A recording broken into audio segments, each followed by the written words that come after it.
Deixa eu dizer uma coisa, quando nós falamos nós somos herdeiros. Bispo, nós não merecemos nada. É verdade.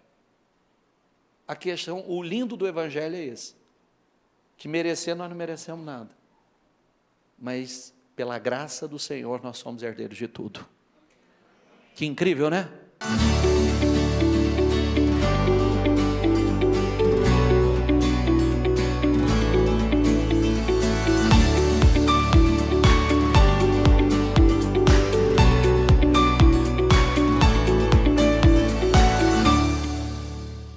Boa noite, pessoal.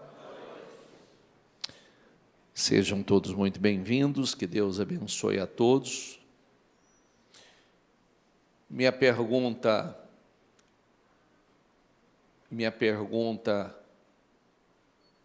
todos que receberam o azeite a semana passada, ungiram suas casas, família, sim ou não? Isso, perfeito. Ungiu no mesmo dia, ungiu no outro dia? Sentiu uma opressãozinha? Quem sentiu, levanta a mão, por favor. É isso aí. Eu não sei se vocês usaram todo o azeite, se não usaram, não unge uma só vez, não. Eu sempre digo assim, ó, se você me perguntar como é que funciona um intensivo é assim, 7 dias consecutivos, 7 dias consecutivos e depois 7 semanas, ou seja, escolhe um dia da semana e unge um dia da semana, entende? Até completar 7 semanas, isso é o intensivo. Então, às vezes a gente faz uma única vez, não é o suficiente, tanto é que principalmente quando você sai para ungir e o ambiente tem ali a sua opressão, tem ali uma oposição, tem ali uma carga, você já sabe o que você sentiu. E por que sentiu isso numa oração? Não é verdade? Por que eu senti isso numa oração? Então, você já sabe que tem algo espiritual. Então, aí é 7 dias consecutivos e depois de 7 dias, escolhe um dia na semana e mais 7 semanas. Amém? Vamos lá.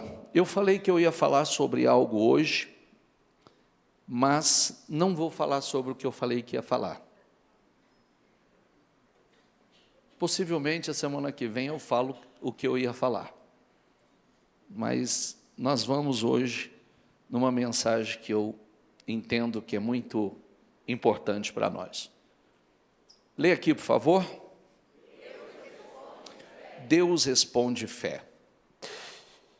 Mateus 8:13 diz assim, diga comigo, vá, como você creu, assim acontecerá. Então, vá como você creu, assim acontecerá. Que passagem é essa? Do centurião.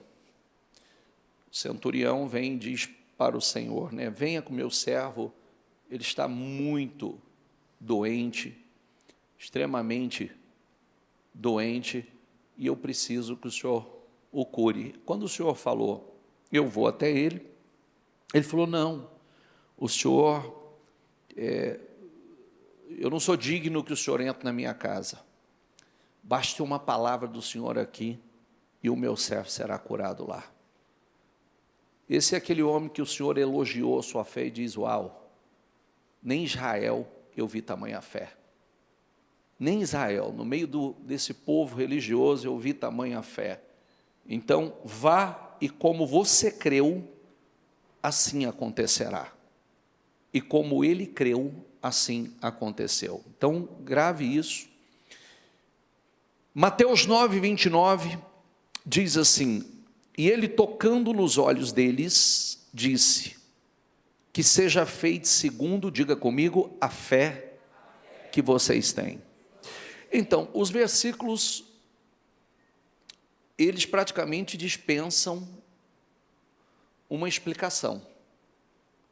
Mas o que pega para mim, eu quero que vocês entrem na profundidade. Vá, como você... Aquele centurião, por exemplo, ele tinha uma convicção tão grande. Falar nisso, antes de eu entrar nesse ponto, semana passada eu dei uma sugestão para vocês.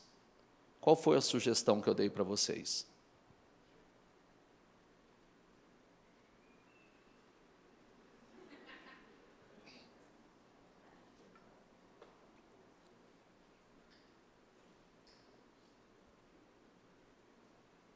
Ninguém. Eu dei uma sugestão. Eu falei de algo que eu ia fazer e sugeri a vocês.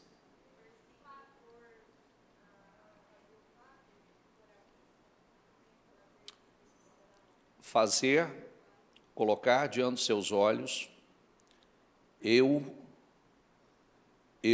estou fazendo um quadro. Mas quem não quer fazer um quadro, imprima e coloca diante dos seus olhos Romanos 4, 17 a 22. O que significa isso? Romanos 4, 17 a 22, eu sugiro isso a você. Faça e coloca diante dos seus olhos. Eu quero um quadro meu, não vai ser pequeno, vai ser um quadro grande. Eu só estava definindo a arte essa semana, para a gente já mandar imprimir e colocar numa moldura. Por quê? Para quem não me acompanhou, então, é Romanos 4,17. Vou interromper a palavra um pouquinho, tá? Então, como está escrito, eu constituí pai de muitas nações. Ele é o nosso pai aos olhos de Deus em quem creu. Diga comigo, o Deus que dá vida aos mortos e chama a existência coisas que não existem, como se Primeiro passo. Quem quer viver milagre tem que aprender a chamar as coisas que não são como se já existisse. Esse é o primeiro passo. Quem quer viver milagre tem que assumir essa fé e começar a chamar as coisas que não são como já fosse. O exemplo disso, lembre-se de Abraão, que não tinha um filho sequer, e Deus colocou o nome dele de pai de multidões. Diga comigo, Abraão, contra toda a esperança, em esperança, creu. Se eu mudar a tradução, está escrito assim, quando não havia motivo para ter esperança, ele teve fé e esperança. Quando não havia motivo para ter esperança, ele creu contra a esperança. Quem quer viver o sobrenatural tem que crer além da esperança. É quando você ouve aquela palavrinha assim, não tem esperança. Você crê além da esperança. Você crê contra a esperança. Segundo passo. Tornando-se assim pai de muitas nações, tornando-se assim, por essa razão, por esse fato de crer contra a esperança, de chamar as coisas que não são como já fosse, tornando-se assim pai de muitas nações, como foi dito a seu respeito. Assim será a sua descendência.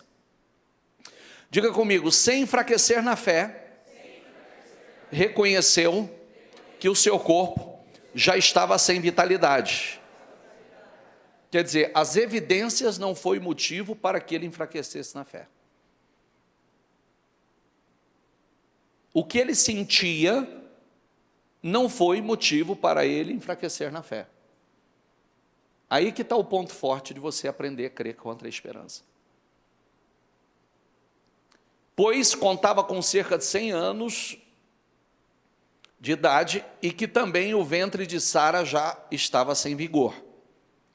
Diga comigo, mesmo assim, mesmo todas essas evidências, mesmo sentindo, mesmo assim, não duvidou, nem foi incrédulo, diga comigo, não duvidou. Nem foi incrédulo em relação à promessa, mas foi fortalecido em sua fé e deu glória a Deus. Estando plenamente convencido, diga comigo, plenamente convencido, que é a certeza, estar plenamente convencido é ter certeza de que ele era poderoso para cumprir o que havia prometido. Conclusão 22, lê.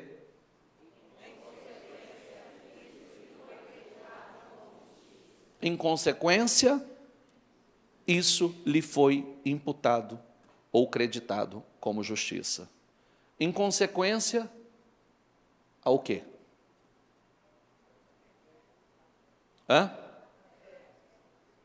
A fé a gente sabe que foi. Muda para NTLH, por favor. Possivelmente, eu estava ainda definindo isso com a Bruna, possivelmente eu vou fazer o meu na NTLH. Volta lá, por favor. 17. Como diz as Escrituras, eu fiz de você pai de muitas nações. Assim a promessa, diga comigo, depende de Deus. Em quem Abraão creu, o Deus que ressuscita os mortos e faz com que exista o que não existia. Abraão, diga comigo, teve fé e esperança. Sabe o que isso significa? Fé para acreditar e esperança, que vem do verbo esperar, para esperar. Porque você precisa de fé e esperança. Fé para acreditar, fé para crer e esperança para esperar. Mesmo quando não havia motivo para ter esperança.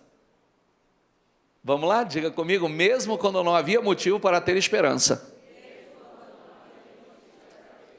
E por isso ele se tornou pai de muitas nações, como diz a Escritura, seus descendentes serão muitos.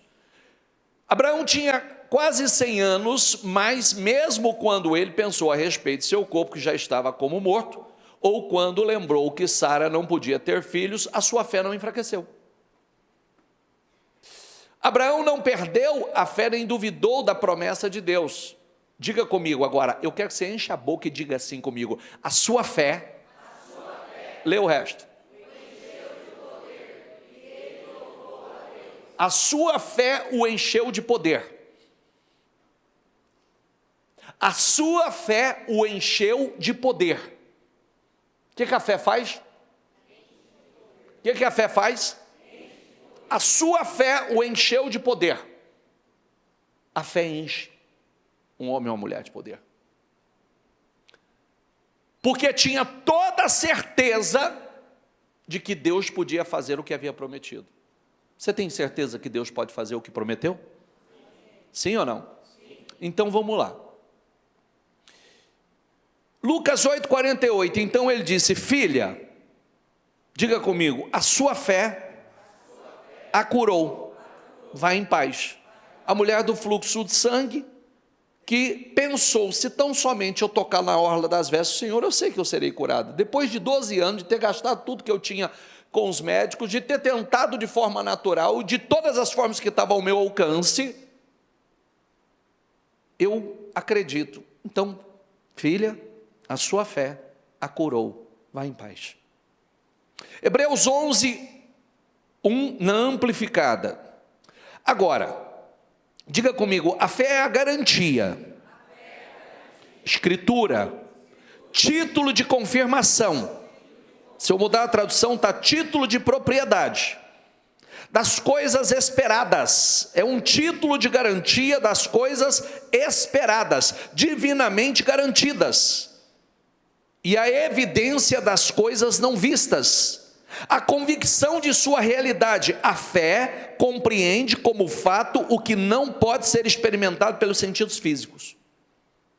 Diga comigo, a fé é a garantia, a escritura, o título de confirmação das coisas esperadas. Alimente a fé, invista na fé. Ah, eu tenho fé. Que tipo? Que tipo? Tem tons de fé. Você sabe disso, já aprendeu isso na igreja. Tem tons de fé. Eu não gosto dessa palavra, eu tenho fé. Porque ela, na boca de muita gente, é só uma expressão. E quando a gente ensina que tem tons de fé, eu já trouxe aqui todos os tons de fé bíblicos. Inclusive o tom de fé do diabo, que a Bíblia diz que ele crê. Se ele crê, é um tom de fé que ele tem. Entende o que eu quero dizer? Mas que tipo de fé eu tenho? Qual é o meu tom de fé? Fé para umas coisas, para outras não. Fé para obedecer em algumas áreas, em outras não. Eu acredito em um Deus que cura, mas não acredito num Deus que prospera. Eu acredito num Deus que restaura, mas eu não acredito num Deus que prospera. Eu acredito num Deus que salva, mas eu não acredito em outras áreas da vida. São tons de fé. São tons. Coríntios 5:7, diga comigo. Porque vivemos por fé e não o quê? Porque se eu for viver pelo que a gente vê, muitas vezes os olhos não vão mostrar nada a não ser problema, ou dificuldades ou limitações. Há um tempo atrás, eu trouxe uma história que ela retrata muito aquilo que acontece com muita gente, com muitos cristãos. É aquela história de um pregador muito conhecido, aí no século passado, que ele conta a história de uma visita que ele foi fazer na casa de uma senhora que estava muito enferma, muito debilitada, e quando ele estava fazendo aquela visita e orando, ele olha na parede e ele vê um quadro. Aquele quadro chamou a atenção dele, ele aproximou, olhou, ele falou: o que é isso? Ela disse: eu trabalhei para uma pessoa muito rica, e antes dela morrer, ela me entregou esse papel, e eu, pelo carinho, a consideração que eu tinha com ela, eu fiz uma moldura e preguei na parede. Ele disse: posso levar e investigar isso aqui? Ela, como confiava nele, sim. O que era aquele quadro? Era um testamento que havia sido deixado a ela. Aquela mulher estava vivendo uma vida, ela estava já no final da vida, extremamente doente, miserável. Os seus últimos anos foram não só estando debilitada fisicamente, mas financeiramente, num estado de miséria absurdo. Ela tinha aquele testamento que foi deixado a ela. Quando ela descobriu, ela tinha direitos imóveis, dinheiro, propriedades, ela tinha muita coisa que foi deixado a ela. Quando ela tomou conhecimento daquilo, pode dizer assim, muitos podem dizer assim: ainda bem, né? Ainda bem não, porque ela já não tinha nem saúde para desfrutar daquilo. Ela poderia ter descoberto muito antes e desfrutado daquilo que foi deixado a ela. Aquilo teria mudado a história dela. Aquilo teria mudado, dado qualidade de vida aos últimos anos dela. Mas ela descobriu tarde demais. Diga comigo, ela descobriu tarde demais. Ela tinha direito a uma vida abençoada, prosperidade, qualidade de vida, mas o que isso tem a ver conosco? Todas as vezes que eu falei sobre isso, quem tem sua Bíblia? Quem tem sua Bíblia? Todos estão com a Bíblia aí? Está? Vai em Mateus, por favor. Bispo, onde está Mateus? Na Bíblia. Onde está Mateus? Abra Mateus. Achou Mateus? Sim ou não? Vai no capítulo 1 de Mateus e volta um pouquinho mais. Volta na página anterior. Voltou? Sim ou não? O que está escrito aí? Em voz alta. Mais uma vez. A quem é endereçado esse testamento? Aí tem um testamento. A partir daí, tem tudo que Cristo conquistou na cruz. O preço que Ele pagou e o que Ele deixou a nós como direito. Agora, você sabe o que está escrito a partir daí? Você sabe quais são os seus direitos que estão aí?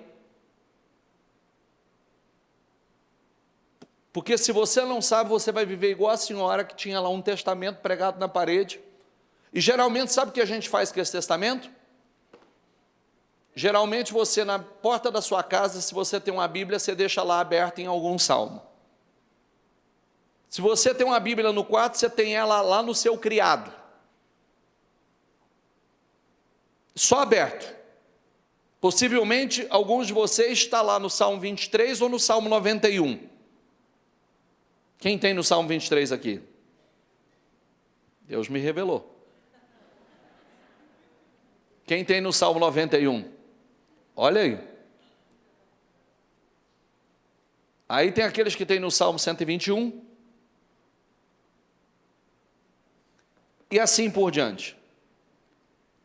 Mas, inclusive, quero deixar a vocês que é maravilhoso, mas ainda é Velho Testamento.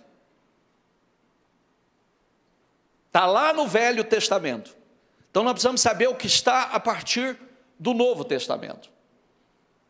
Quais são os direitos? O que é que Ele conquistou na cruz? Que tipo de vida eu tenho direito? Porque você só vai lutar pelo que você acredita que é seu. Você não vai lutar por aquilo que você não sabe nem que é seu. Essa é a razão pela qual muita gente facilmente abre mão do que é seu por direito. Por não ter plena convicção do que foi deixado a você, do que você tem direito de desfrutar, de viver. A gente geralmente fala, mas também é muito... A gente não pode definir isso em um único versículo. Eu vim para que tenham vida e a tenham em abundância. Ok. Vida plena. Ok. Mas é mais detalhado do que isso.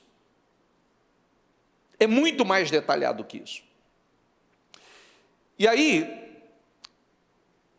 eu vou a outra referência bíblica e nós vamos meditar nessa história. Certa ocasião, Davi perguntou: resta ainda alguém da família de Saul, a quem eu possa mostrar lealdade? Eu possa mostrar lealdade por causa da minha amizade com Jonatas? Então chamaram Ziba, um dos servos de Saul, para apresentar-se a Davi. O rei lhe perguntou: você é Ziba? Sou teu servo, respondeu ele. Perguntou-lhe Davi: resta ainda alguém da família de Saul a quem eu possa mostrar a lealdade de Deus? Respondeu Ziba: ainda há um filho de Jonatas, aleijado dos pés. Diga comigo: aleijado dos pés. Onde ele está? Perguntou o rei. Ziba respondeu: na casa de Maquir, filho de Amiel, em Lodebar. Diga comigo: em Lodebar. Daqui a pouco eu te falo o que significa esse Lodebar. É um lugar deserto, sem pasto, um lugar miserável. Então o rei mandou trazê-lo de Lodebar, desse lugar miserável.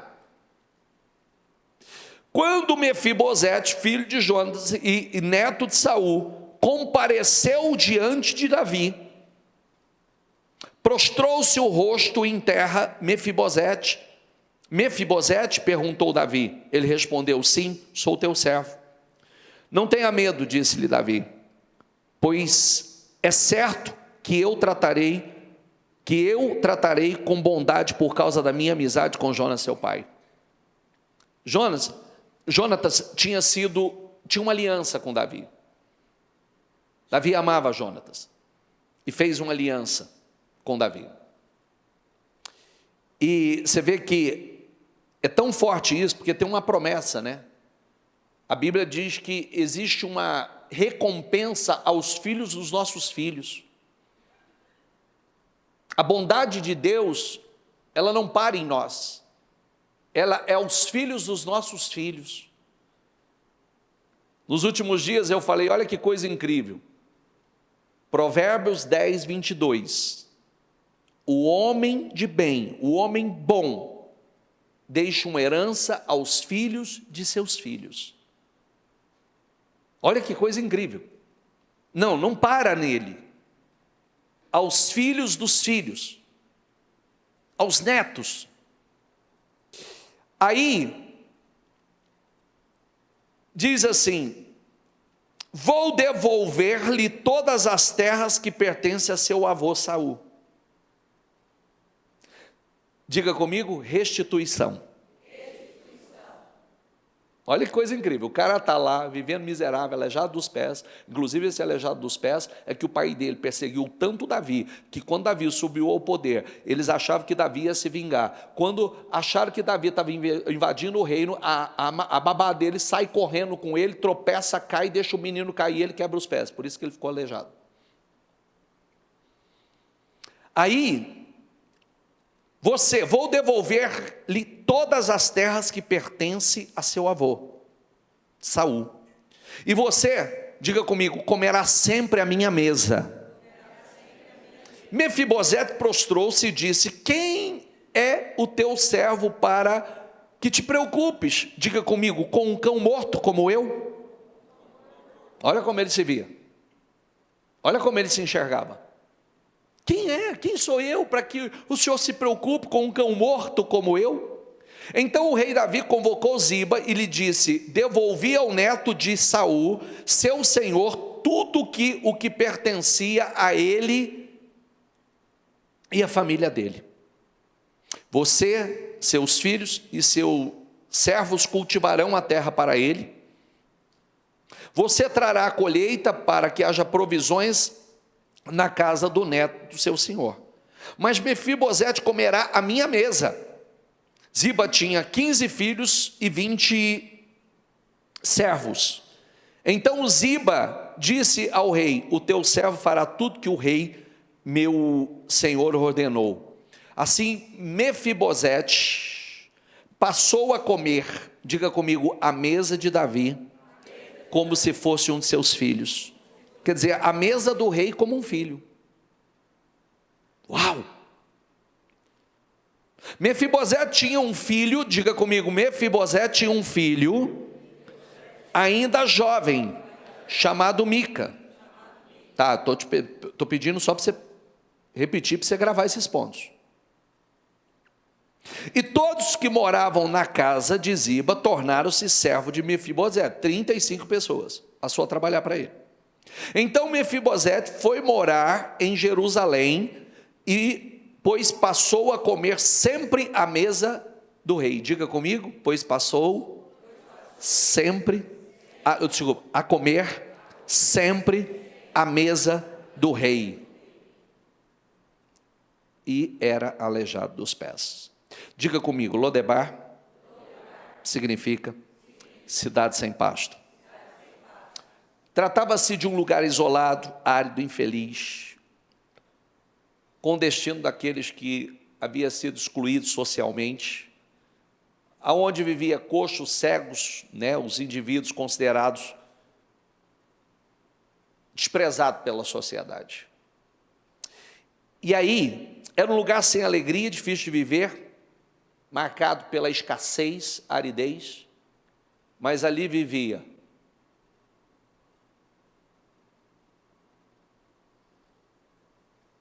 um príncipe, neto de rei, filho de príncipe e neto de rei, naquele estado.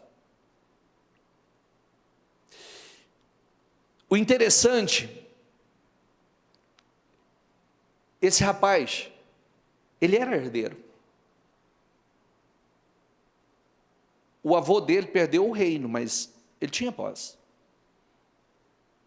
E ele nunca foi atrás. Você viu como ele se enxergava? Qual a expressão que ele usou? Como o quê? Ele tinha direito, mas ele nunca foi atrás do direito. E aí, de repente, que coisa incrível, né? Coloque-se no lugar de Mefibosete, morando em Lodebar, lugar fracassado, esquecido, de repente, do dia para a noite, encosta lá uma carruagem real, para tirá-lo daquela realidade, para tirá-lo daquele lugar, resgatá-lo.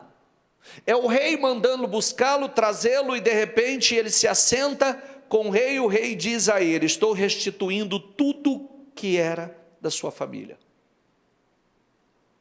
Eu estou restituindo você de tudo. E agora, a partir de agora, você vai se assentar à mesa e vai comer à mesa comigo. Você vai ser tratado como um dos meus filhos.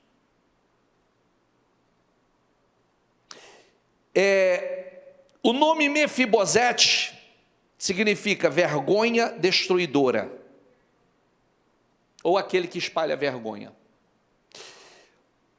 De certa forma, Mefibosete, ele assumiu essa identidade. Ele se via como um cão morto, como uma vergonha. E o ponto que pega aqui é que Davi restituiu esse jovem. Davi tirou esse rapaz de Lodebar. Lodebar era o que, gente? Sem pasto, miserável, escasso. Tirou ele de lá. Davi colocou esse rapaz sentado à mesa com ele, tratado como um filho. E aí, tem uma coisa muito interessante, né? A identidade de Lodebar entrou nele. Olha aqui para mim, por favor. Você acha que eu estou te contando essa história, né? Essa história é uma história que eu vejo ela acontecendo continuamente. Pessoas que Deus resgatou da sua Lodebar, do lugar miserável, do lugar da vergonha, do lugar da escassez, resgatou dessa identidade de cão morto ou de gafanhoto, de alguém que vivia uma vida sem perspectiva. Ele resgata, tira de lá e traz para comer à mesa do rei. Restitui o que é seu por direito em Cristo Jesus. Aí, porque quando a gente olha essa história, Davi é a figura de Cristo. É a figura de Jesus, que foi lá, pagou um alto preço por nós, nos resgatou, nos tirou da maldição da lei. Gálatas 3 fala isso, nos resgatou da maldição da lei, nos resgatou da maldição do passado, deu uma nova identidade a nós, nos chamou para comer a sua mesa, mas na primeira pressão, a gente cede e abre mão de tudo facilmente.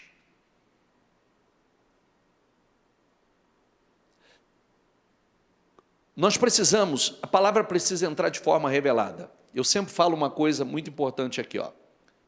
Até hoje muitos acreditam naquilo que ouviram. Ouviu o quê, bispo? Até hoje muitas pessoas, o texto mostra que ele saiu de Lodebar. Diga comigo, mas Lodebar não saiu dele. Ele foi resgatado daquele lugar miserável, mas por alguma razão aquele lugar miserável não saiu dele. Que é o que acontece com muita gente, depois de Cristo resgatar, tirar do lugar miserável E quando eu falo lugar miserável, eu não estou falando materialmente, mas também, mas não é materialmente que eu estou falando. Daquele passado miserável, daquele passado trágico, daquela identidade que colocaram em você, daquilo que os seus pais te chamavam, da identidade que foi colocada em você na escola, que alguma professora colocou em você, que o pai ou a mãe, por falta de sabedoria, muitos ouviram muitas coisas, porque, espera aí, se eu estou em Cristo, vem cá, aquele que está em Cristo não é nova criatura? As coisas velhas não passaram? Sim ou não? Então por que eu ainda continuo nesse passado, se eu sou uma nova criatura? Porque eu ainda continuo acreditando naquilo que eu já saí de lá faz tempo. Porque eu ainda estou aceitando uma identidade que colocaram em mim há muitos anos e eu já não sou mais esse, por que essa identidade está aí? Porque eu ainda continuo acreditando que eu não sou merecedor de estar à mesa do rei, de ter uma vida digna, próspera. Por quê? É porque a libertação não aconteceu verdadeiramente. A palavra não entrou profundamente, de forma profunda e revelada.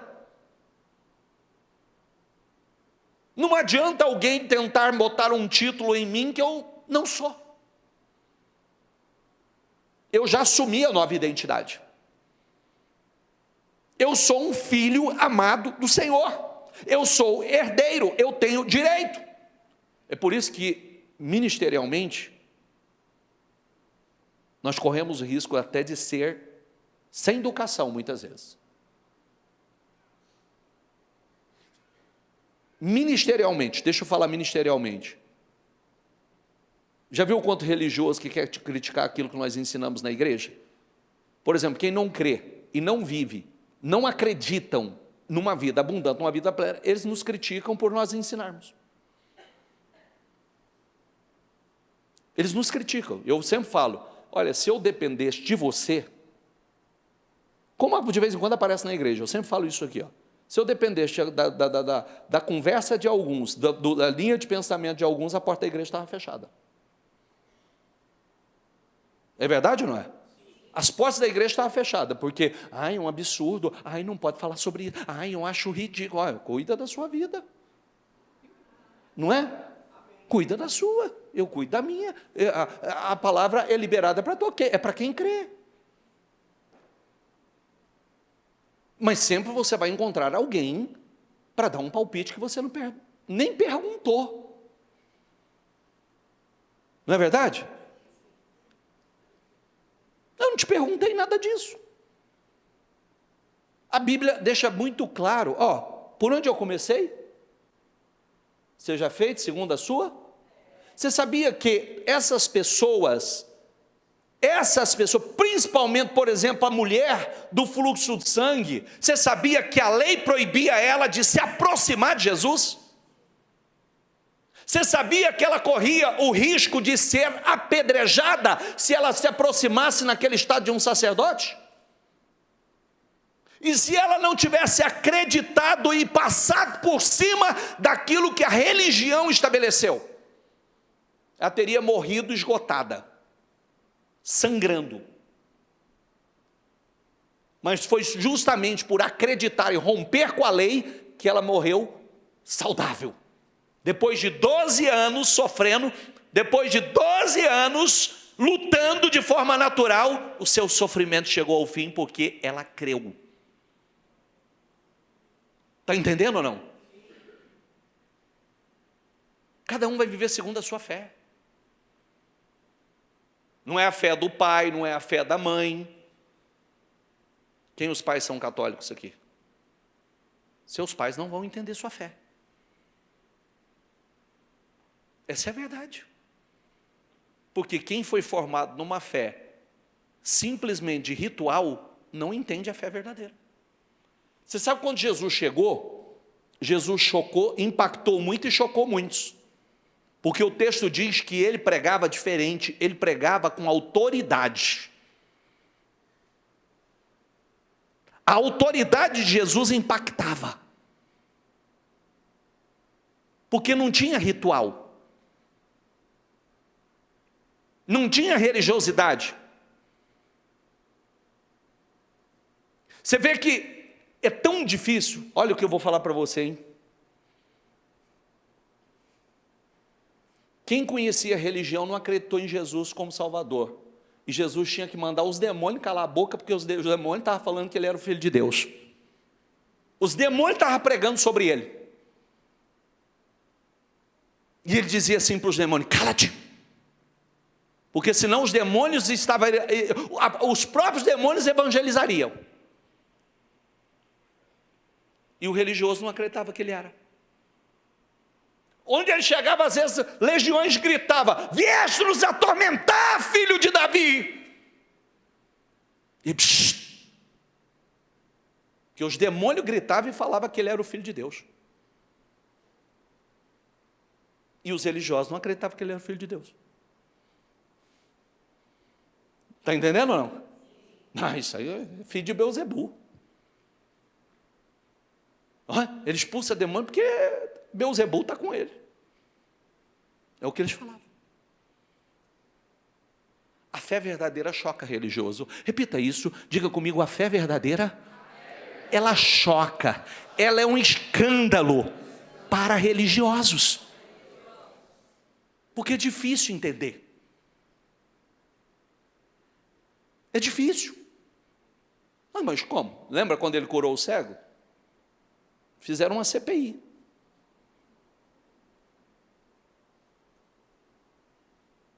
Mas você era cego mesmo? Não, eu era cego. Mas quanto tempo? Não, desde nascença. Eu nasci assim. Mas como é que você está enxergando? Eu não sei, eu sei que eu era cego. Chama os pais dele. Esse é seu filho?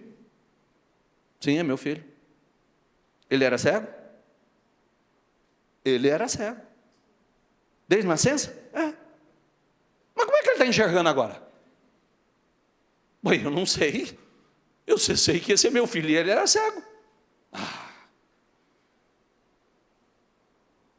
Foi uma CPI. Por quê? Não pode. Um cego nascença enxergou.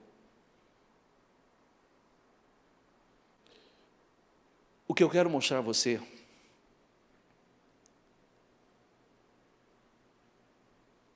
eu gosto de dizer isso, a fé do verdadeiro cristão, a vida do verdadeiro cristão, ela é um mistério. É difícil entender.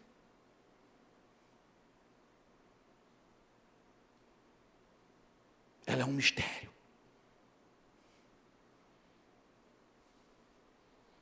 Inclusive, ela é um mistério até no próprio estilo, né? De vez em quando, porque nós estamos sujeitos a viver adversidades. Nós vivemos.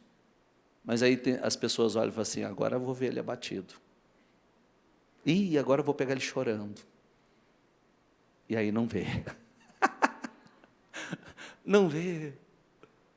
Não, agora com essa, e agora ele não levanta mais. Não, filho. Nós somos como Abraão. Abraão não tinha um filho sequer e já se chamava pai de multidões. Abraão não tinha, humanamente falando, não tinha esperança e ele cria além da esperança. Ele não era movido pela esperança, ele teve fé e esperança. Abraão, a sua fé o encheu de poder. Poder. A fé deu a ele poder. A fé, inclusive, a Bíblia diz isso, que deu poder. Pela fé, Sara teve poder para gerar filho. Poder. Diga essa palavra, poder. Diga: a fé nos dá. O quê? Para o quê? Aí cada um responde. A fé nos dá o quê? Para o quê? Ah, meu filho, aí vai embora. aí vai embora. A fé nos dá poder. Poder para superar, poder para ir além, poder para viver o sobrenatural. A fé nos dá poder. Davi passa por uma situação difícil. O filho de Davi, Absalão, se volta contra ele e tenta tomar o reino. Se Davi entrasse numa guerra, ele ia matar o filho. Então, ele, para não matar o filho, ele fugiu. Ele saiu. Quando ele saiu, Ziba, que foi o servo que ele colocou para cuidar de Mefibosete, se revelou. E aí, diz assim, ó, mal tinha passado pelo alto do monte, lá estava à sua espera Ziba, criado de Mefibosete. Ele trazia 2 jumentos carregados de 200 pães, 100 bolos, uvas, 100 frutas da estação, a vasilha de couro cheia de vinho. O rei perguntou a Ziba, por que você trouxe essas coisas? Ziba respondeu, os jumentos servirão de montaria para a família do rei. Os pães e frutas são para os homens comerem, e o vinho servirá para reanimar os que ficarem exaustos no deserto. O rei então perguntou, onde está Mefibosete, neto do seu senhor? Respondeu-lhe Ziba, ele ficou em Jerusalém, pois acredita que os israelitas lhe restituirão o reino de seu avô. Então o rei disse a Ziba, tudo que pertencia a Mefibosete agora é seu. Humildemente me prostro, e disse Ziba, que o rei, meu senhor, agrade de mim. O que acontece? O que Ziba fez? Acusou Mefibosete de uma traição. Davi estava vivendo um momento difícil, ele falou assim, não, ele acredita que ele vai ser restituído, ele vai tomar o lugar do Senhor. Davi, movido naquele momento pela emoção, ele falou assim, olha, o que era dele agora é seu. Aí, vem aqui, em 1 Samuel, diz assim, ó, 2 Samuel 19, Mefibosete, neto de Saul, foi também ao encontro do rei, ele havia lavado os pés, ele não havia lavado os pés, nem aparado a barba, nem lavado roupas, desde o dia em que o rei partira até o dia que voltou em segurança. Quando chegou de Jerusalém, encontrou-se com o rei, este lhe perguntou, por que você não foi comigo, Mefibosete? Quer dizer, por que você não foi ao meu encontro? Ele respondeu, ó rei, meu senhor, eu, teu servo, sendo aleijado, mandei selar o jumento para montá-lo e acompanhar o rei, mas o meu servo me enganou. Ziba o enganou. Tentou, impedir que ele fizesse. Ele falou mal de mim ao rei, meu senhor. Tu és como um anjo de Deus. Fazes o que achares melhor. Todos os descendentes do meu avô nada mereciam do meu senhor e rei, senão a morte. Entretanto, deste a teu servo um lugar entre os que comem a tua mesa. Que direito tenho eu, pois, de te pedir qualquer outro favor? Disse-lhe então o rei, você já disse o suficiente. Minha decisão é que você e Ziba dividam a propriedade. Mas, diga comigo, Mefibosete disse ao rei, o que ele disse? Para aí. O que ele disse? Deixa que ele fique com tudo. Agora que o meu senhor chegou em segurança ao seu lar. Mefibosete abriu mão de tudo com extrema facilidade. Mefibosete abriu mão da sua restituição. Mefibosete abriu mão da sua herança. Mefibosete, ele abriu mão daquilo que era seu por direito quando eu te fiz repetir, ele tinha um filho. Ele abriu mão do que o filho tinha direito. ele abriu mão do que o filho tinha direito. Está prestando atenção que parece que eu estou te contando essa história, mas essa história é a história de muitos. É a história de muitos que esse homem havia saído de Lodebar, mas Lodebar nunca havia saído dele. Sabe o que significa? O lugar da miséria estava lá, no seu interior ainda. Estava lá, escondidinho. Ele saiu do ambiente da derrota, mas a derrota continuou habitando o seu espírito. É aquele tipo de pessoa que ele abre mão facilmente, muito fácil, daquilo que é seu por direito. Que não luta, que não resiste, que não se opõe quando deveria se opor, que não se levanta e diz, eu sei o que é meu por direito, e reivindico o que é seu. Nós precisamos entender, gente, que ele não era só uma pessoa fisicamente debilitado, internamente, emocionalmente, havia alguém debilitado ali. É mais ou menos como eu disse outro dia, às vezes, olha aqui para mim, por favor. Eu acho que essa semana que eu disse que eu atendi alguém esses dias, que eu vi alguém que tem tudo para ser uma pessoa, inclusive já herdou muita coisa, materialmente, mas tem um problema de carência tão grande, e um medo da rejeição tão grande, que quando ele deveria falar não para as pessoas, ele não tem coragem de falar não. Então, com isso, o diabo está usando muita gente para poder lesar. Por quê? Porque não sabe falar não.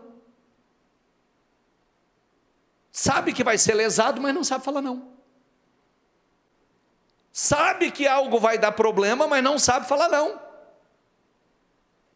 Quem está entendendo, por favor? Porque você sabe que muitas são as pessoas que têm medo de falar não, né? Sim ou não? Você quer ver um negócio aqui, ó? Eu preciso da tua ajuda.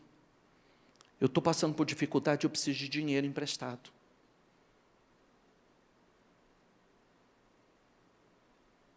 No mínimo eu preciso do teu nome, do teu cartão. Prometo que vou pagar em dia. E aí, eu com medo de perder a amizade, ficar chateado comigo,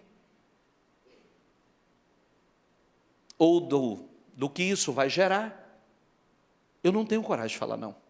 Isso é só um exemplo que eu estou dando, tá? Isso é só um exemplo. Eu não tenho coragem de falar não, já sabendo que vai dar errado. Gente, tem alguém que já emprestou dinheiro aqui? Levanta a mão bem alto. Recebeu direitinho? Levanta. Eu só vi os dedinhos assim. E aí, continuou com o amigo? O parente continuou parente, irmão? Perde a amizade, perde o irmão, perde o nome, perde o crédito, perde o dinheiro. E vai falar, você pode ter certeza. É igual, não estou falando que você não tem que fazer não. Eu sou a favor, está abençoado, está próspero, faça, dê. Fala, o dia que você tiver, você me paga. Mas você já está dando sabendo que não tem prazo. Sou a favor. Não, mas some mesmo. Nunca mais? E está falando mal de você. É igual quando você se torna refém. Parente é bom para fazer isso, você sabe, né? O que parente faz? Então, ele te pede hoje, você dá, ele te pede amanhã, você dá, ele pede depois da manhã, você dá. Depois, mais uma vez, você respira fundo e você dá. O dia que você fala assim, agora eu não posso. Todas as outras vezes que você fez, já era, você nunca fez. Você nunca fez. É como se você nunca tivesse feito. Quem já passou por isso? Jesus, amado. Estou cheio de revelação aqui hoje. Deixa eu ver, levanta a mão, por favor. Quantos? Meu Deus do céu. Você viu como é que é? Então, presta atenção. Por isso que a Bíblia diz assim: sim, sim, não, não. O que passa disso é maligno. É sim, é sim. É não, é não. Inclusive, quando falar assim, você jura? Não, não juro. É sim ou não.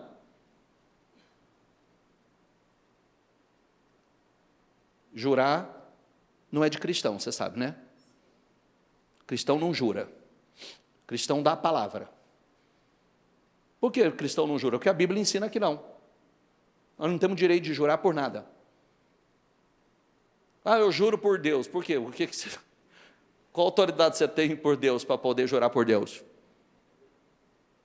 Qual controle você tem por Deus? É igual antigamente a gente era idiota e falava assim, juro pela minha mãe. Não é? A mãe é que paga o preço depois.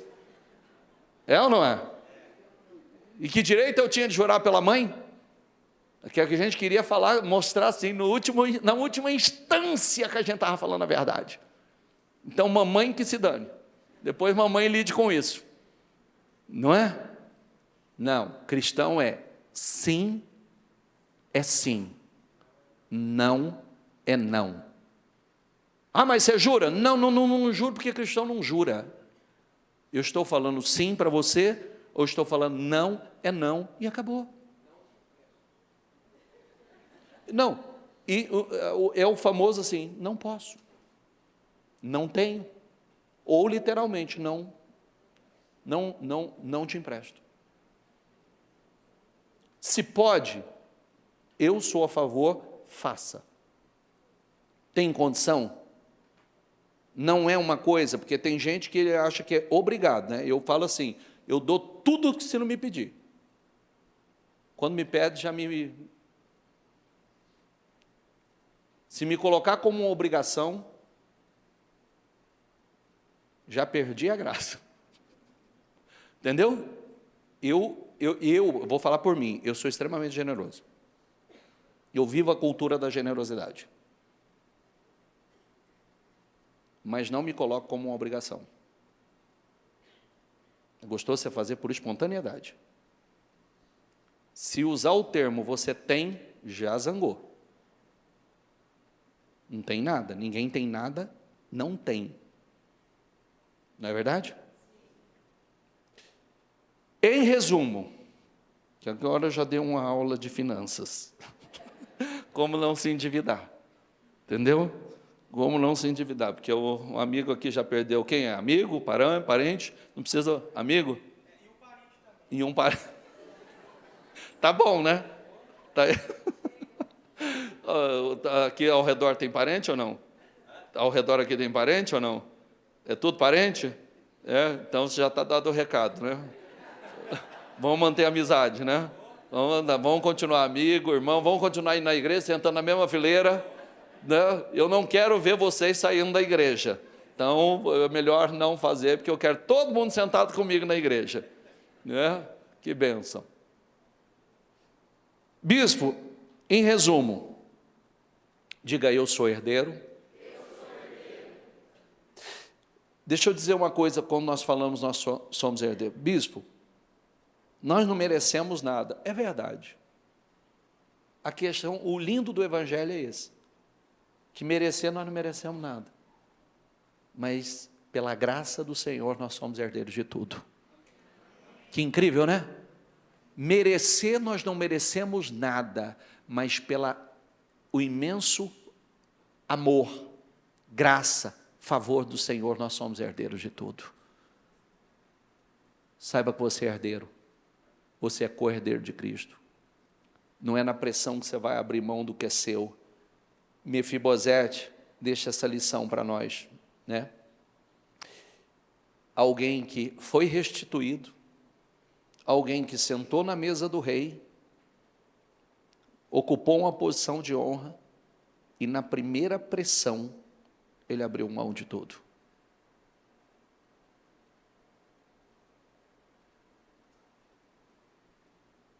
Ele tinha um filho. Ele não podia abrir mão daquilo. Deixa tudo para ele. Deixou para um estranho que era do filho. Quando nós lutamos hoje e nos posicionamos espiritualmente, nós estamos lutando pelos nossos. Nós estamos lutando pelos nossos. Pagando o preço pelos nossos. Olha no rostinho do seu filho. Outro dia eu contei para vocês, meu filho me perguntou: pai, pelo que você luta? Eu não coloquei nem minha missão, eu falei por vocês. Foi a primeira resposta que veio. Não coloquei nem o propósito, nem a missão, falei assim: luto por vocês. Por quê? Que lindo, né? Ter pais que pagam o preço pelos filhos. Ter pais que lutam pelos filhos. Luta de forma espiritual. E quando eu falo luta, não é só lutar para deixar uma herança aos seus filhos, mas uma herança espiritual. Não é herança material simplesmente. É uma herança espiritual, vencer as batalhas que os seus pais não venceram, mas você vai vencer pelos seus filhos, por amor à sua descendência. Entende? Pelos seus você vai vencer. Quer dizer, seus pais talvez não tiveram acesso ao que você tem, não tiveram o conhecimento que você tem, talvez não sabia nem como lutar, mas hoje você sabe. Hoje você sabe como lutar, do que você não pode abrir mão, que você tem que ir para o campo de batalha espiritual para travar as guerras por amor aos seus, porque você não vai deixar só uma herança material, apesar da Bíblia assegurar que nós vamos deixar. Agora, você vai deixar uma herança espiritual, você vai deixar algo maior que ninguém pode tirar deles. Fique em pé, por gentileza.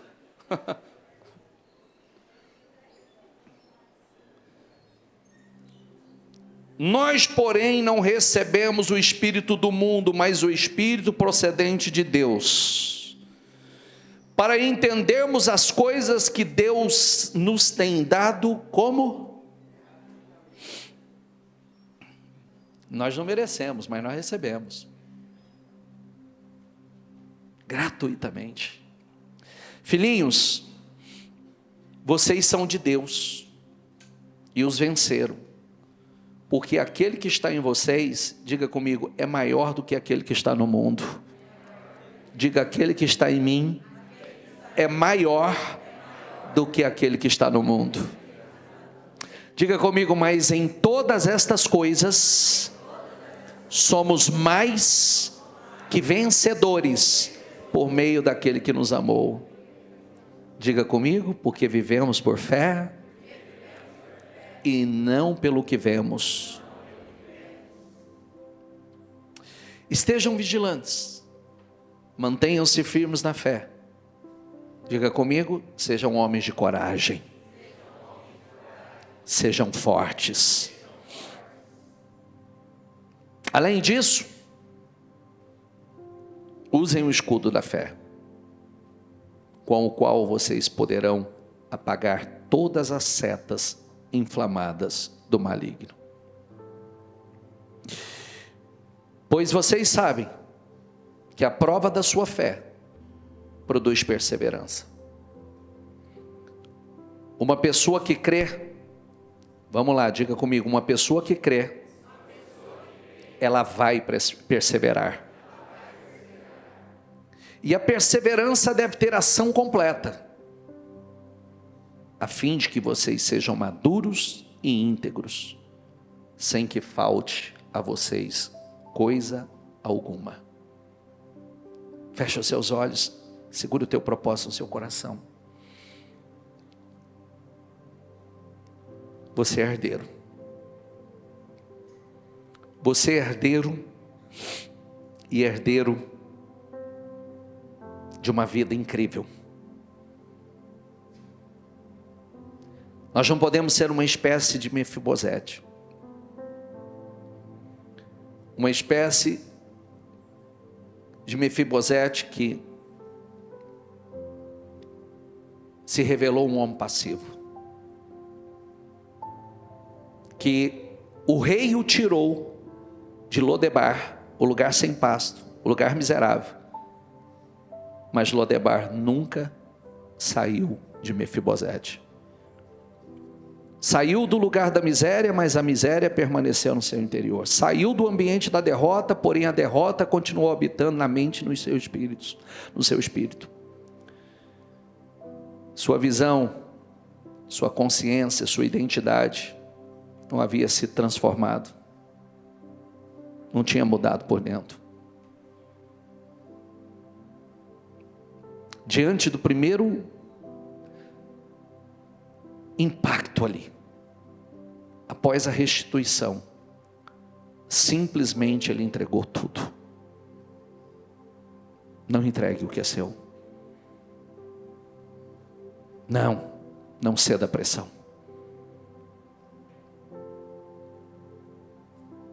Porque é isso que acontece com muitas pessoas.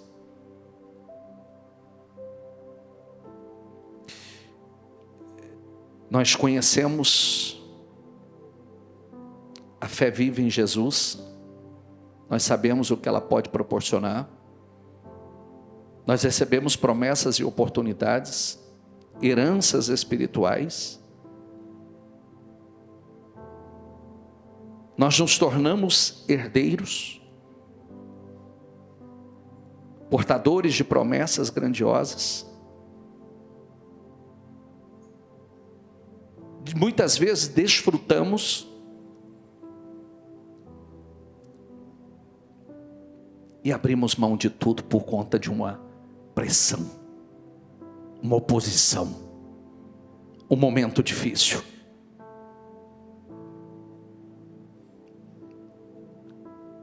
Cuidado, você tem aí um testamento nas suas mãos.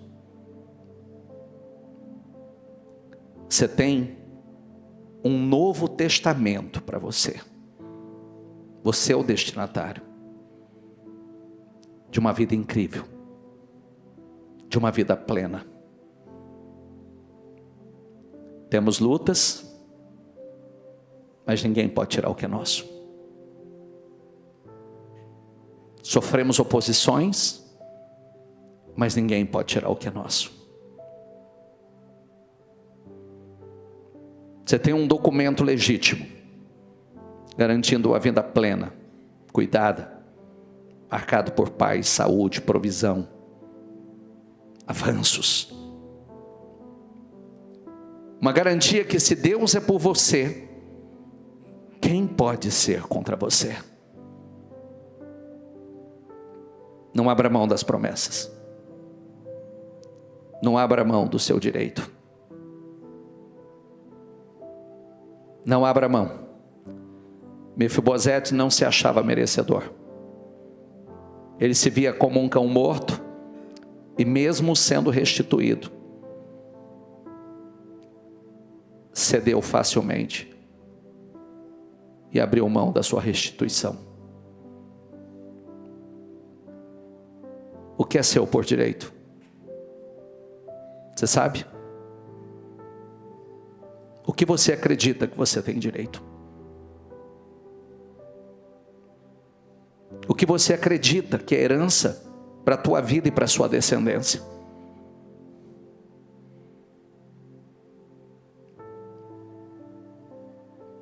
Eu quero que você fale aí. Você tem direitos. Você tem direito a uma vida plena. Você tem direito a uma vida abundante. Você tem direito à paz. Você tem direito à saúde. Você tem direito à prosperidade. Você tem direito a viver um lar abençoado, um casamento abençoado. Você tem direito, os seus filhos têm direito. Você tem direito de deixar bênçãos, herança para os filhos dos seus filhos. Você tem direito, em nome do Senhor Jesus. Você tem direito, você é co-herdeiro com Cristo. Você tem direito e você não vai abrir mão.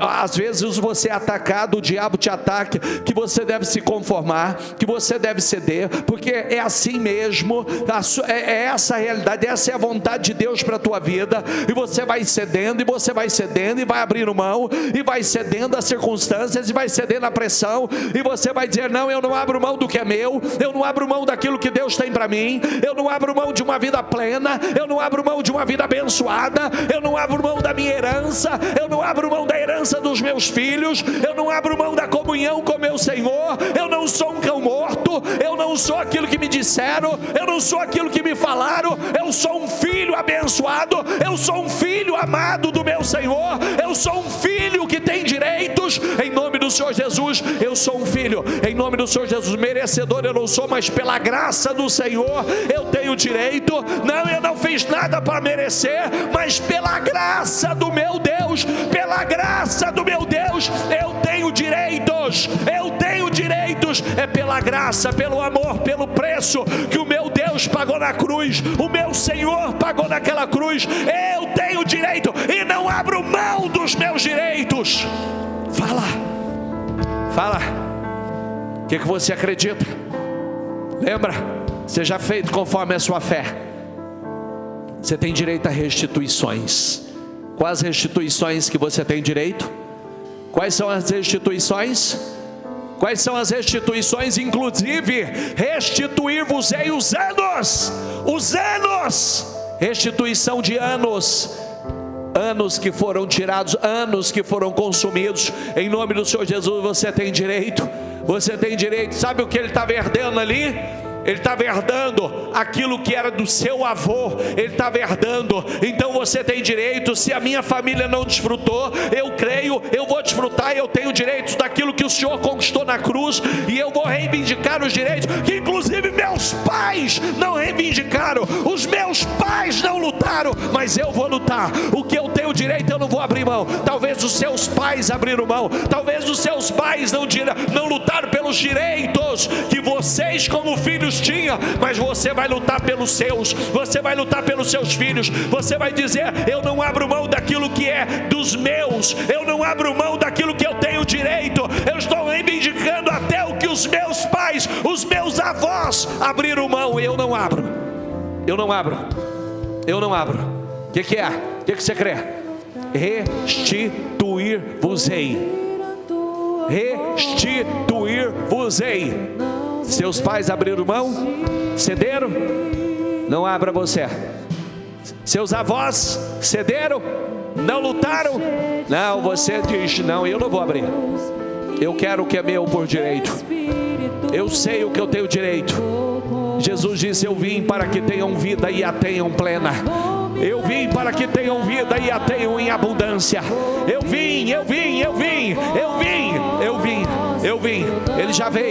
Ele já veio e conquistou na cruz, pagou um preço alto por você.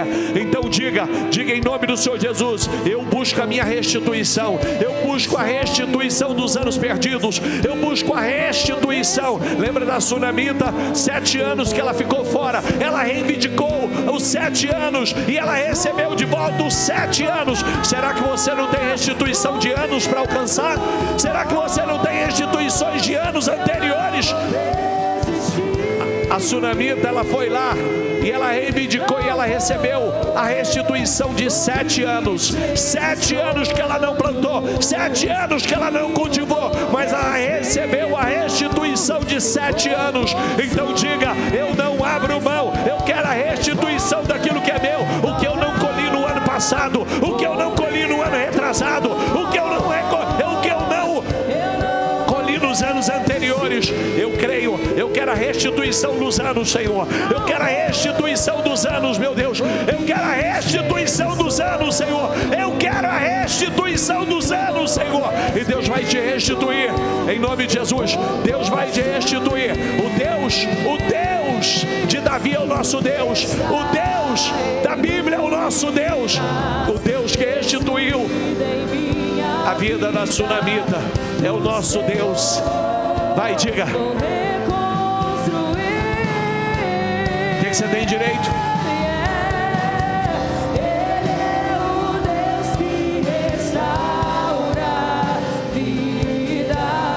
Restaura, Senhor. Restaura, Senhor. Eu quero a restituição dos anos. Os anos do meu casamento. Os anos que eu perdi a paz. Os anos que eu não consegui ser livre. Eu quero a restituição dos anos, Senhor. Dos anos que eu não pude curtir com a minha família. Os anos que eu não pude desfrutar com os meus, Senhor. Eu quero a restituição dos anos. Eu quero a restituição dos anos, daquilo que foi tirado de mim, daquilo que foi roubado de mim. Eu quero a restituição, Senhor. O que é que você quer? Deus vai te restituir. É tempo de restituição. É tempo de restituição. Você não vai ser um Mefibosete, vai? A pressão te faz se acovardar. A pressão te faz calar. A pressão te faz abrir mão. Sabe por quê? Porque ele não se julgava merecedor.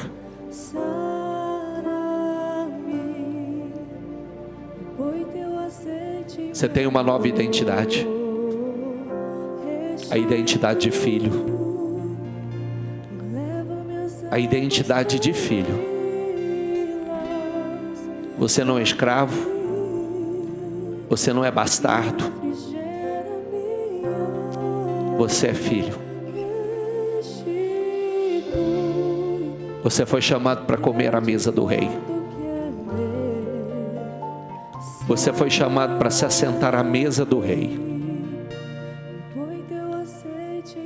Como filho. Tratado como filho. Tem gente que o Senhor está tirando lá de Lodebar. Que o Senhor está resgatando lá de Lodebar. O lugar miserável. O lugar miserável. O lugar da escassez. O lugar da vergonha. E Deus está dizendo: olha, eu estou te tirando de lá. E estou te trazendo. Você vai sentar à minha mesa. Como filho. Porque você é filho. Você vai ser tratado como filho. Você não é um bastardo. Você não é um escravo. Você não é um miserável. Você é um filho.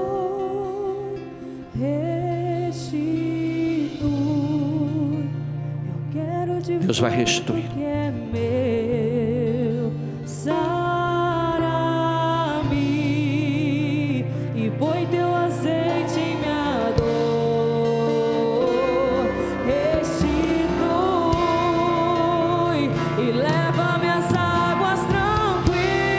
Vem, Senhor.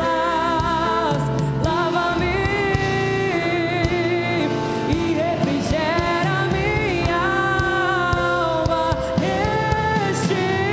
Restitui. Diga isso a Ele. Eu quero de volta o que é meu. Sara-me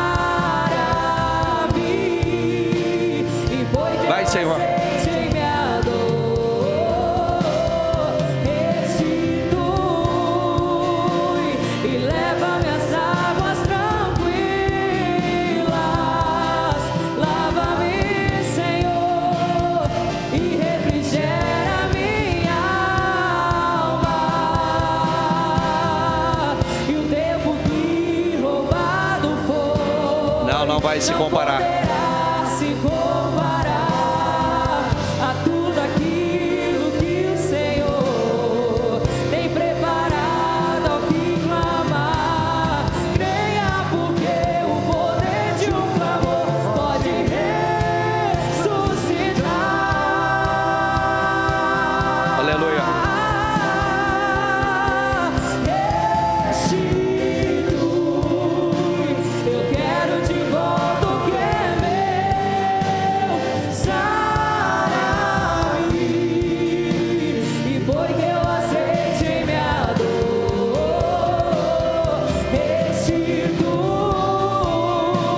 e leva-me às águas tranquilas. Lava-me, Senhor, e refrigera minha alma. Restitui. Eu quero. Não abre os seus olhos, por favor. Tem pessoas que se sentem lá em Lodebar.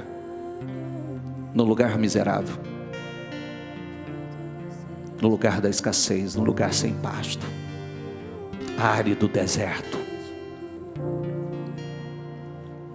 E Deus quer tirar de lá definitivamente. Ele quer te colocar à mesa do rei.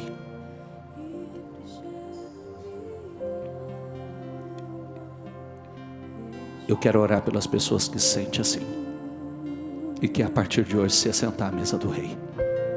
Bem rapidamente aqui na frente, que eu não vou estender. Sai do seu lugar e vem aqui. Aleluia.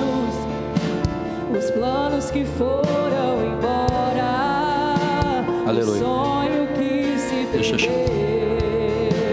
O que era festa e agora é Vem para a mesa do rei. que já morreu. Vem para a mesa do rei. Não podes pensar que este é o teu fim. Vem para a mesa do Não é rei. o que Deus planejou.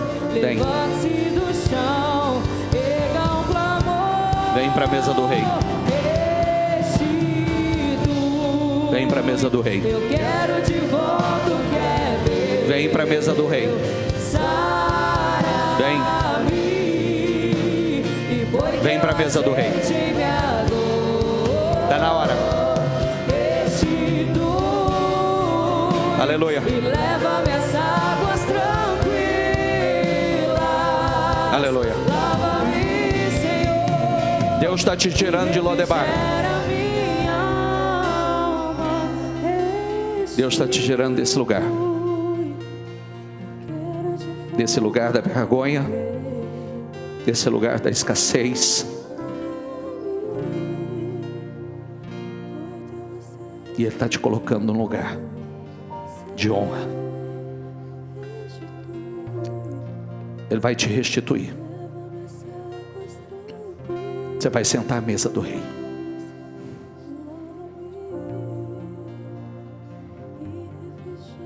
Às vezes você não vai se sentir merecedor, mas não é questão de merecimento. É questão de direito. Ele pagou o preço na cruz. Senhor, aqui estão muitos que talvez se sentiam como Mefibosete, como um cão morto. Alguns aleijados dos pés, porque não conseguem nem andar. A vida não anda, não vai. Outros internamente, Senhor, não se sentem merecedores. E o Senhor está resgatando do seu Lodebar. O Senhor está tirando de lá. E está trazendo, Senhor. Trazendo para o lugar de honra. Para a mesa do rei. Para comer à mesa do rei.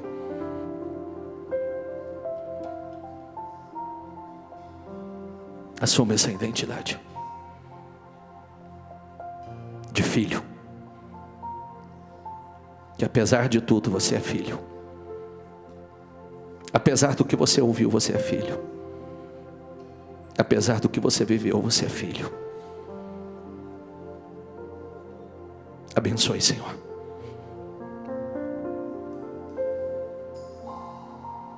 Sinta-se amado. Sinta-se amada. E agora que você está vindo para a mesa do rei, você não vai sair dela. Você não vai sair dela. Você não vai sair dela. Você não vai abrir mão daquilo que é seu. Porque Deus tem um lugar de honra para você.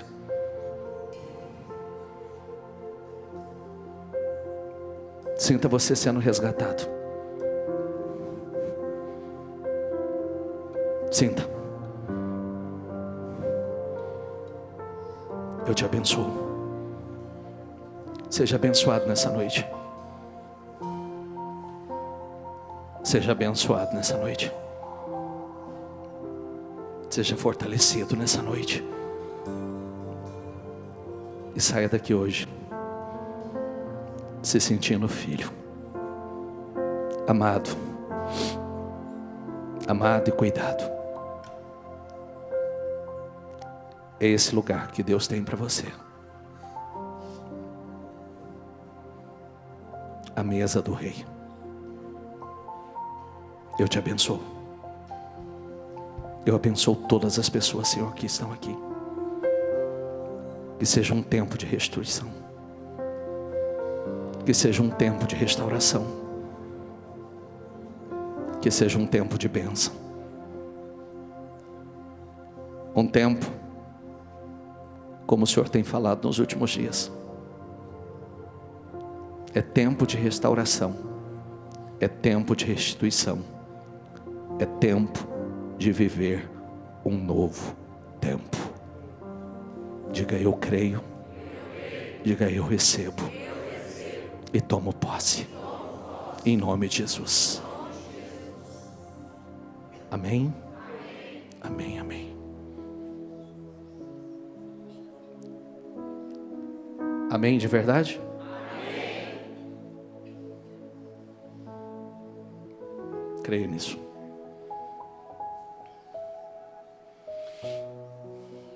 Queridos, olha que coisa incrível. Presta atenção numa coisa. Vem cá, Oscar.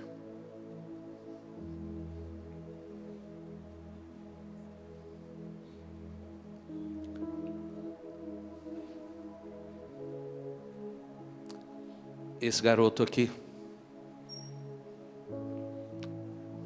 ele é meu irmão. Esse garoto é uma daquelas histórias que eu conto para vocês, que no momento que eu sofri muito a falta do meu pai tinha se envolvido com a mãe dele, e desse envolvimento nasceu ele. A gente não teve, eu tive contato com ele só pequenininho, bem pequenininho. Depois não tivemos mais contato. Na época é como se a mãe temesse um pouco, talvez perdê-lo ou alguma coisa assim. Então nós perdemos o contato. E olha que coisa incrível, né? Esses dias eu vi ele sentado ali. Tem umas 2, 3 quartas-feiras que eu vi ele sentado ali. Semana passada ele passou pelo altar. E tá as crianças ali. E os pequenininhos olharam nos meus olhos. E aquilo mexeu bastante comigo. Hoje eu mandei uma mensagem para ele. Eu falei: vem que eu quero sentar com você hoje. Eu quero sentar, eu quero que você venha. Depois do culto eu quero sentar com você. E está aqui.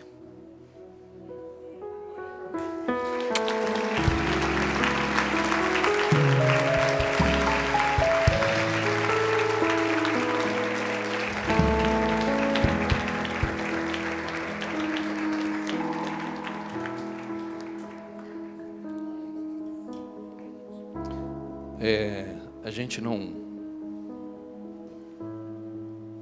caminhamos juntos nesse tempo. Tivemos muito poucos contatos. E nos últimos dias eu tenho visto ele na igreja. E Deus moveu fortemente meu coração para chamá-lo. E foi um momento de dor que eu sofri muito, depois ele sofreu muito. Eu como filho não tive culpa, ele também não teve culpa. Mas Deus é Deus de restauração e de restituições, né? Para Jesus uma salva de palmas. Deus abençoe.